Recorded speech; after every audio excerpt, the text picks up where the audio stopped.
Welcome to कोपनहॅगन. कोपनहॅगन म्हणजे सायकलवर प्रेम करणारं शहर. कोपनहॅगन म्हणजे व्हायब्रंट कलर्स. नीहॅव्हनचे चार्मिंग रेस्टॉरंट्स आणि कॅफेज म्हणजे कोपनहॅगन. कॅनल राईडची सफर म्हणजे कोपनहॅगन. डॅनिश पेस्ट्रीजची जिभेवर रेंगाळणारी चव म्हणजे कोपनहॅगन. मार्केट्स मधले लुकलुकणारे टिमटिमते दिवे म्हणजे कोपनहॅगन. चला आज सिझनिंग टेल्स मध्ये अनुभवूयात डेन्मार्क मधलं कोपनहॅगन. हे सगळ्यात जास्त फेमस आहे ते नीहॅव्हनमुळे. कॅनलच्या बाजूच्या या कलरफुल आणि आयकॉनिक बिल्डिंग्स म्हणजे अगदी पोस्टकार्ड परफेक्ट पिक्चर. नीहॅव्हनला डॅनिश भाषेत निहाऊन म्हणतात, म्हणजे न्यू हार्बर. ओरिजिनली 17व्या शतकातलं हे हार्बर म्हणजे आजचं लाईव्हली व्हायब्रंट हब आहे ते अनेक रेस्टॉरंट्स आणि कॅफेजसाठी. हा जो सगळा भाग आहे ना, तो इथला कल्चरल आणि सोशल पॉइंट आहे. इथे अनेक हिस्टॉरिकल लँडमार्क्स आहेत. या सगळ्याची सफर आपल्याला घडवते इथली canal ride. Little mermaid statue असेल किंवा वेगवेगळे ब्रिजेस, इथलं आर्किटेक्चर, ओपन स्क्वेअर्स, या सगळ्याचा व्ह्यू आपल्याला इथून पाहायला मिळतो. कोपनहॅगन म्हणजे unique blend of history, architecture and natural beauty.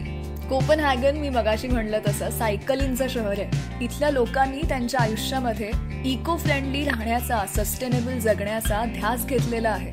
इथल्या ट्रेन्समध्ये तुमच्या सायकलिंगसाठी हे असे लॉक्स असतात. म्हणजे तुम्ही सायकल घेऊन आतमध्ये येता, सायकल आधी पार्क करता आणि जेव्हा उतरायचे तेव्हा पुन्हा सायकल घेऊन बाहेर पडता.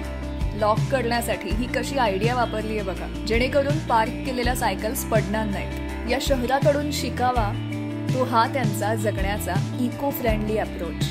इथल्या पब्लिकला अशा कडाक्याच्या थंडीमध्ये सायकल चालवताना बघून आणि सायकलिंगची असलेली या शहरातली संख्या बघून मला प्रचंड आश्चर्य वाटलं आणि इथल्या लोकांचं कौतुक सुद्धा.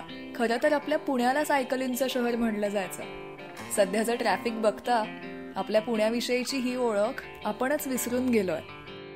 तुम्ही कधी इथे आलात आणि या जागेविषयीची जास्त माहिती तुम्हाला हवी असेल, ती सुद्धा इथल्या माणसाकडून, तर मग the orange umbrella politically incorrect या ग्रुपवरती तुमची टूर बुक करा, जी वॉकिंग टूर असते आणि कमाल धमाल पद्धतीनं इथली ही मंडळी या शहराचा इतिहास आपल्याला सांगतात, अगदी स्टँडअप कॉमेडी सारखा. तेव्हा भेटवते या कमाल माणसाला जो होता आमचा tour guide. To give you an example, the Danish word for Christmas is Jul, which is an old Viking word, Jul, which means to drink.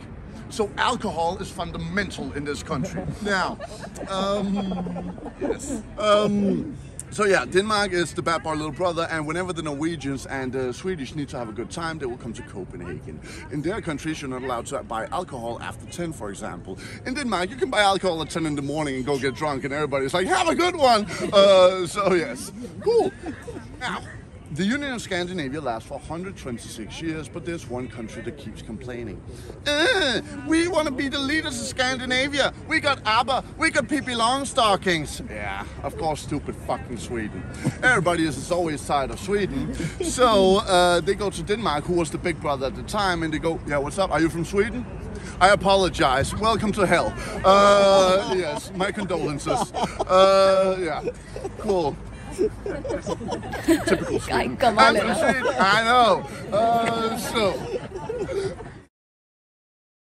आता डॅनिश पेस्ट्रीज म्हणजे काय आहे, तर ज्यामध्ये कार्डमम आणि सिनेमनचा सगळ्यात जास्त फ्लेवर असतो. म्हणजे वेलदोडा आणि दालचिनीचा सगळ्यात जास्त स्वाद असलेले स्वीट्स.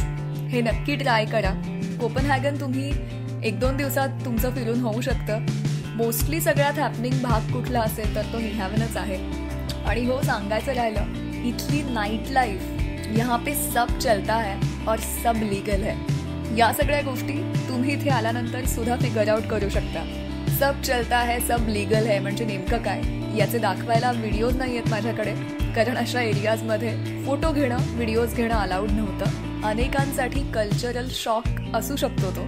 आता ज्याबद्दल मी जास्ती सांगितलं नाहीये, त्याविषयीच तुम्हाला जास्त जाणून घ्यायचं असेल तर गुगल करा फ्रीटाउन क्रिस्टिएनिया, असा भाग जिथे काहीही रूल्स नाही आहेत. लॉज फ्री असा हा डेन्मार्क मधला भाग. सिझनिंग टेल्स तुम्ही फॉलो करत असाल तर कसे वाटतात एपिसोड्स हे नक्की सांगा. आजच्या आपल्या सिझनिंग टेल्सच्या या एपिसोडमध्ये आपण इथेच थांबतोय. यातून माझा एक छोटासा प्रयत्न हाच आहे की प्रत्येक शहराकडून काही ना काही नवं चांगलं घेता यावं, इथल्या रंगांचं, यातून मिळालेल्या आनंदाचं देणं तुम्हालाही देता यावं. तेव्हा स्टे ट्यून्ड.